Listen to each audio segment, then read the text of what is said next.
চাওক এইটো ভোটৰ পেটাৰ্ণ বা ডেমোগ্ৰাফি বা আমাৰ যিটো পাৰ্টি পলিচিৰ ওপৰত নিৰ্ভৰ কৰিব। বি টি চিত কোনোবা দলৰ যদি আমাৰ ৩-৪টা দল যিবিলাকে কাম কৰি আছে, কাৰোবাৰ হাতত ভোট 30% এবভ আছে, কাৰোবাৰ হাতত 30% বিলো আছে, আৰু কাৰোবাৰ হাতত 20% আশে পাশে আছে। চ' আজি কোনোবাই জোৰ দি ইলেকশ্যন কেম্পেইন কৰিলে কাৰোবাৰ কাৰণে ভাল হয়, কোনোবাই লাহে লাহে কৰিলে কাৰোবাৰ কাৰণে ভাল হয়।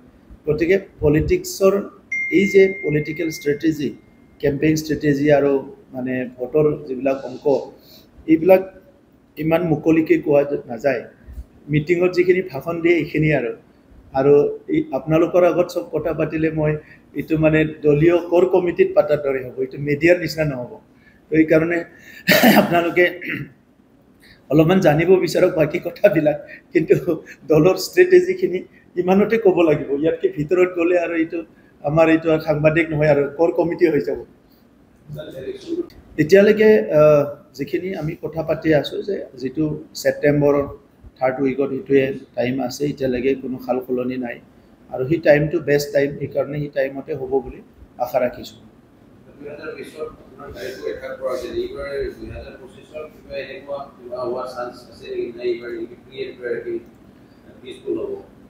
দুই 2020 যিসকলে ৰুলিঙত আছিলে সেইসকলে বহুতখিনি এগ্ৰেছিভ হৈ আছিলে, আৰু তেখেতসকলে তেনেকুৱা কল্পনাই কৰিব পৰা নাছিলে যে আমাৰ পাৱাৰটো যাব বা আমাৰ এটা সময়ত শেষ হ'ব যিটো ৰুলিঙৰ কাৰ্যকালবিলাক। তেখেতসকলে ভাবি লৈছিলে যে এইটো আমাৰ পাৰ্মানেণ্ট মাৰ্কা মাৰা, একদম আমি যেনিবা কিনি লৈছোঁ বস্তুটো, প্ৰাইভেট প্ৰপাৰ্টি। ডেম'ক্ৰেচিত যে এনি টাইম চেঞ্জ হ'ব পাৰে গভৰ্ণমেণ্ট, এই কথাটো তেখেতসকলে কল্পনাই কৰিব পৰা নাছিলে। আৰু এটা কথা আছিলে, বড়োলেণ্ডত আগৰ সময়বিলাকত নিৰ্বাচনত ভাইলেঞ্চ হয়, হিংসা হয়, সেইটো মানে এনেকুৱা বিহু অহাৰ নিচিনা। আৰু বাহিৰৰ মানুহবিলাক কথা পাতে মানে নিৰ্বাচনত হিংসা যে হয়, মানুহ যে কেতিয়াবা মৰিও যায়, পংগু হয়, এই কথাবিলাক বহুতে পাতি আছিলে যে বড়োলেণ্ড বুলি ক'লে বিহুত যেনেকৈ কুলিয়ে মাতে, বড়োলেণ্ডত আহিলে ইলেকশ্যন আহিলে বন্দুক ফুটে, কিন্তু এইটোতো কথা হ'ব নোৱাৰে।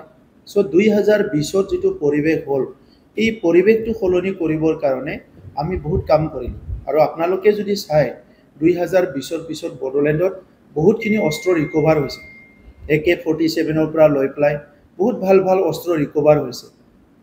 ইয়াত মানে স্নাইপাৰলৈকে অস্ত্ৰ ৰিকভাৰ হৈছে। গতিকে আজিৰ সময়ত তেনেকুৱা বেআইনী অস্ত্ৰ নাই। কোনোবা যদি বেয়া ধান্দা লৈ আছে এইটোতো ক'ব নোৱাৰোঁ, বাট আজিৰ তাৰিখত এনেকুৱা আমাৰ কোনো মই পৰিৱেশ তেনেকুৱা দেখা নাই।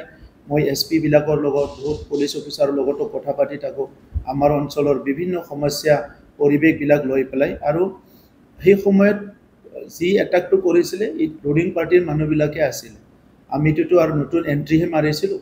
আৰু আজি ৰুলিং পাৰ্টিয়ে কোনো হিংসা কৰাৰ পক্ষপাতি নহয়, আজিৰ ৰুলিং পাৰ্টিয়ে চবকো ৱেলকাম কৰা পক্ষপাতি, গণতন্ত্ৰ। চ' আজি এনেকুৱা হিংসা হ'ব লাগাই বুলি কোনো পৰিৱেশ নাই। কোনোবাই যদি ভাবে যে হিংসা কৰি মই মোৰ ভোটটো মোৰ ছাইডে পলাৰাইজ কৰিম, হিংসা কৰিলেহে মোৰ লাভ হ'ব, তেনেকৈ যদি কোনোবা ভিতৰে ভিতৰে ভাবি থৈছে, এইটো আমি নাজানো। আৰু সেইটো ভাল কথা নহয়। 30-40 বছৰে মানুহে ভালকৈ ভোট দিব পৰা নাই। গণতন্ত্ৰটো যিমান শক্তিশালী কৰে, ইয়াৰ জনগণৰ ইমান লাভ হ'ব। তো সেইকাৰণে আমি চেষ্টাও কৰিম যে ইলেকশ্যনটো ফ্ৰী এণ্ড ফেয়াৰ হওক। আমাৰ তৰফৰ পৰাতো তেনেকুৱা মানে কোনো তেনেকুৱা মানে যি শক্তি, এইটো কোনো দে আমি এলাউ নকৰোঁ।